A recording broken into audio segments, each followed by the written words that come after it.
Capítulo 27.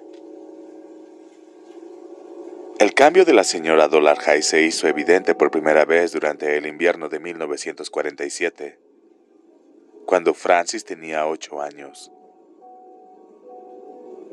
Suspendió las comidas que compartía con Francis en su dormitorio.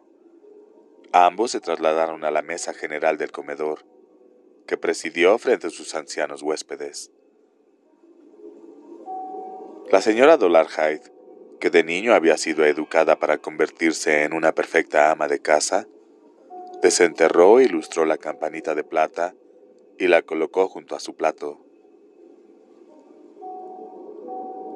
Organizar una comida, escalonando los platos que se sirven, dirigiendo la conversación, desviando las trivialidades hacia temas interesantes, poniendo de relieve las mejores facetas de los más capaces, atrayendo la atención de los otros comensales, es un arte difícil que lamentablemente hoy está en franca decadencia.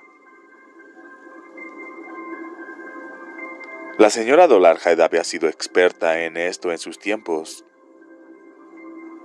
Sus esfuerzos en la mesa animaron al principio las comidas de los 2 o 3 huéspedes capaces de mantener una conversación.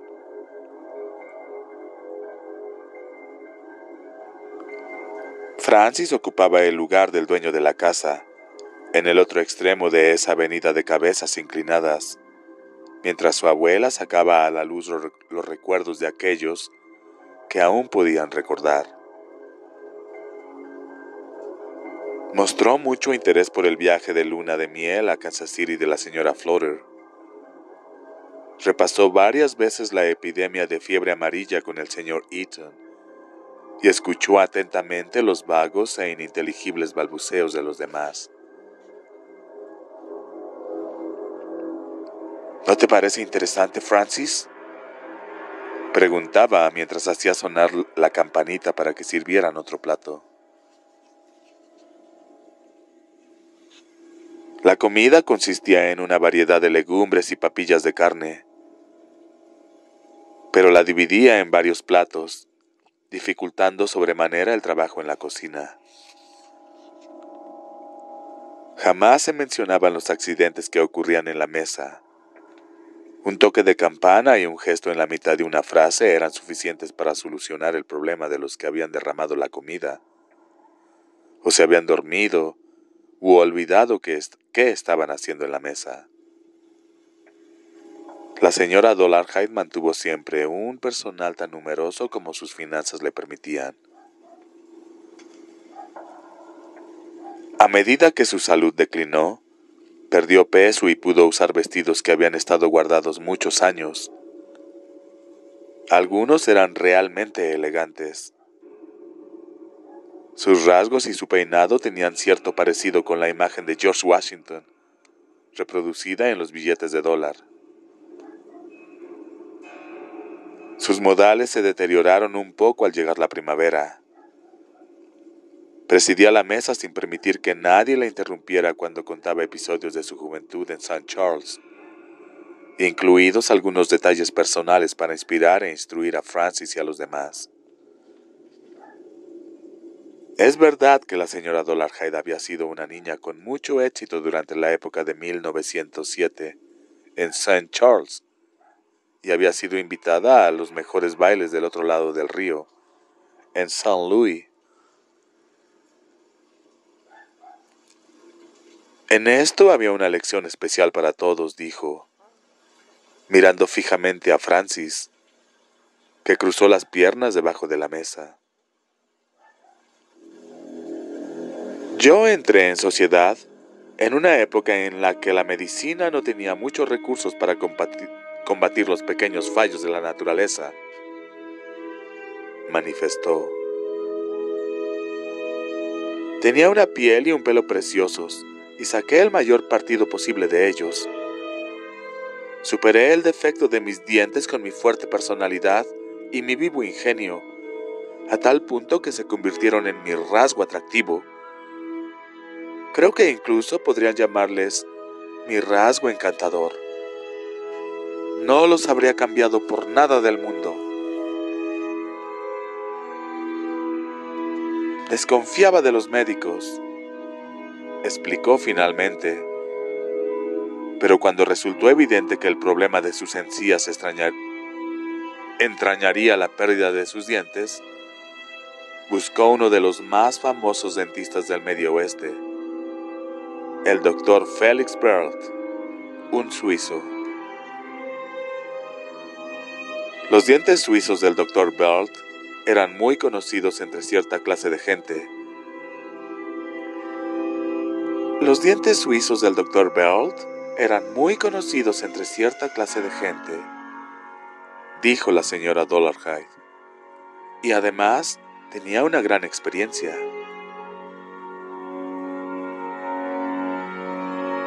Cantantes de ópera temerosos de que ciertas modificaciones en sus bocas alteraran su voz, actores y otras personas de relevancia pública, venían desde San Francisco para consultarle. El doctor Perlt podía reproducir exactamente los dientes de un paciente y había experimentado con varios materiales y sus efectos en la resonancia. Cuando el doctor Perlt terminó la prótesis, sus dientes parecían exactamente los mismos de antes. Ella los dominó gracias a su fuerte personalidad y no perdió un ápice de su peculiar encanto, dijo con una sonrisa.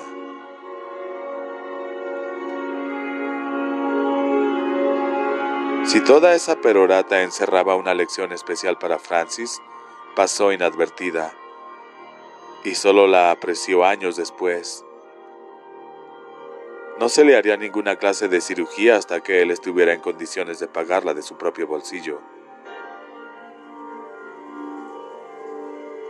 Francis lograba resistir esas comidas porque después venía algo que le interesaba. El marido de Queen Mother Bailey iba a buscarla todas las tardes en un carro que utilizaba para transportar leña, tirado por 2 mulas. Si su abuela estaba ocupada con sus huéspedes, Francis se subía al carro con ellos y los acompañaba por el camino de entrada hasta llegar a la carretera. Esperaba ansioso durante todo el día el momento de paseo vespertino para poder sentarse junto a Queen Mother, cuyo alto, delgado y silencioso esposo era casi invisible en la oscuridad, y escuchar el ruido que hacían las llantas de goma en la carretera sobre la grava del camino, en medio del tintinear de los bocados. 2 mulas pardas, a veces cubiertas de barro, con las crines cortadas como un cepillo, sacudiendo las colas sobre sus ancas. Olor a sudor y a tela de algodón hervida, a tabaco y arneses sobados. Cuando el señor Bailey había estado limpiando un campo, había a veces olor a fogata, y otras, cuando llevaba su escopeta a terrenos nuevos, veía un par de conejos o ardillas tirados en la parte de atrás del carro, con las patas estiradas como si estuvieran corriendo. No conversaban durante el recorrido. El señor Bailey se dirigía solamente a las mulas. El movimiento del carromato sacudía alegremente al muchacho contra los Baileys. Al llegar al final del camino se bajaba. Les prometía regresar directamente a la casa y se quedaba mirando el farol de la carretera alejándose. Podía oírlos hablar mientras avanzaba por la carretera. A veces Queen Mother hacía reír a su marido y ella compartía también su risa. Era tan agradable escucharles en medio de la oscuridad, sabiendo que no se reían de él. Pero más adelante cambiaría su opinión al respecto.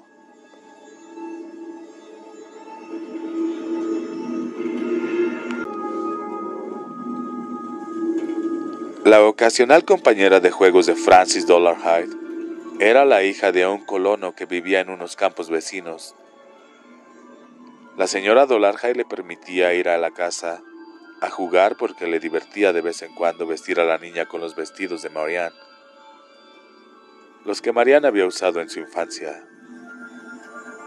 Era una pelirroja desaliñada que casi siempre estaba demasiado cansada para jugar.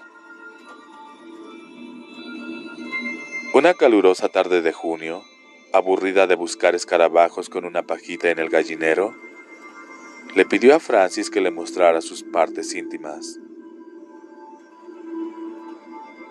Accedió a su petición en un rincón entre la casa del gallinero y una verja que les ocultaba de las ventanas de la planta baja de la casa. Ella le retribuyó mostrándoles las suyas, bajándose su raída ropa interior hasta los tobillos.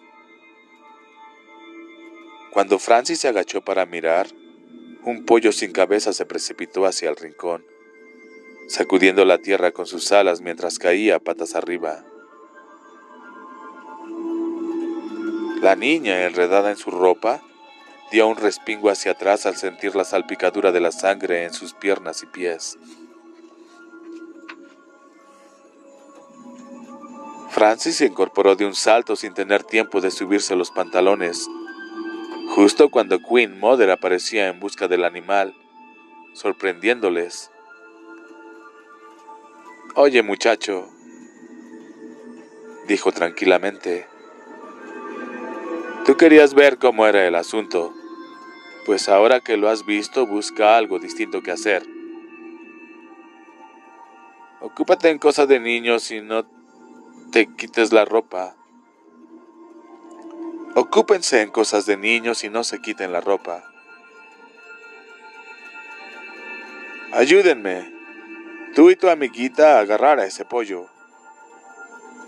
La turbación de los niños pasó tan rápidamente como el pollo que se escapaba, pero la señora Dollarhide les observaba desde la ventana del primer piso. La señora Dollarhide esperó hasta que Queen Mother entró en la casa. Los chicos se dirigieron entonces al gallinero. La señora Dollarhide esperó 5 minutos y se acercó a ellos, silenciosamente. Abrió la puerta de golpe y los encontró reuniendo plumas para hacerse un tocado. Envió a la chica a su casa y condujo a Francis dentro de la suya. Le dijo que le mandaría nuevamente al orfanato del hermano Buddy después de haberle castigado. «Sube a tu cuarto, quítate los pantalones y espera allí hasta que encuentre mis tijeras». Esperó horas en el cuarto, acostado en la cama, sin pantalones, agarrando fuertemente la colcha y esperando las tijeras. Esperó hasta oír los ruidos de la comida que se servía en la planta baja y escuchar el crujido del carro de leña y el resoplido de las mulas, cuando el marido de Queen Mother vino a buscarla. Se durmió al amanecer y varias veces se despertó sobresaltado, esperando ver aparecer a su abuela. Pero la abuela no llegó. Tal vez se había olvidado de él. Esperó durante la rutina diaria de los días siguientes, acordándose de la amenaza varias veces en el transcurso de las horas, con un terror que le helaba la sangre. Jamás dejaría de esperar.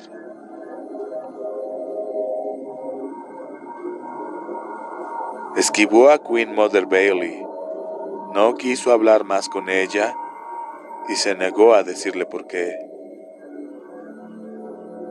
Creía equivocadamente que ella le había contado a su abuela lo que había visto en el gallinero.